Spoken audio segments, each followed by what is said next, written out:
Kaya nga eh, no? Niloading ko, sayang, naload ko lang.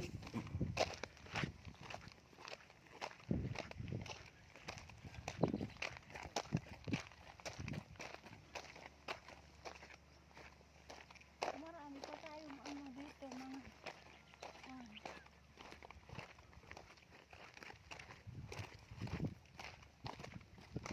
oo, pwede pa. Oo, yan. Nasa 5% ang sugar na.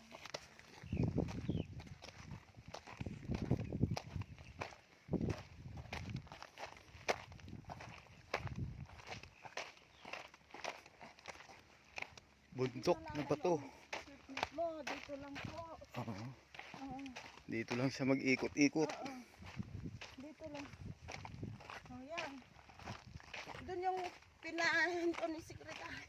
Yun yung flotation dati ng copper. Yun. Yun. Oh. Yan. Copper lahat na po yan dito. Pag ano. Ito hindi pa nagagalaw. Yung 200 hectares na iano mo, ito. Dito sa kabila Dito sa din. kabila yun. Kung gusto niya dito, o ano, mamili siya. Sige, Kasi pakikita ang naman niya. titled property ko 782 hectares. Oo. Mamili na siya kung saan niya gusto. Sige. Pag nakita yan. Sigurado, no? Doon sa baba, ikutan pa ba natin yung stockpile doon? Hindi na siguro. O, At dito, least hagipin mo na ng video dyan. nakikita hagipin naman. mo na ng video. Ayan, oh.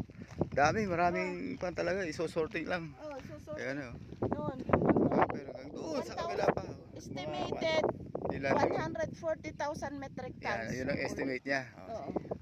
140,000. Metric tons yung stockpile. Okay.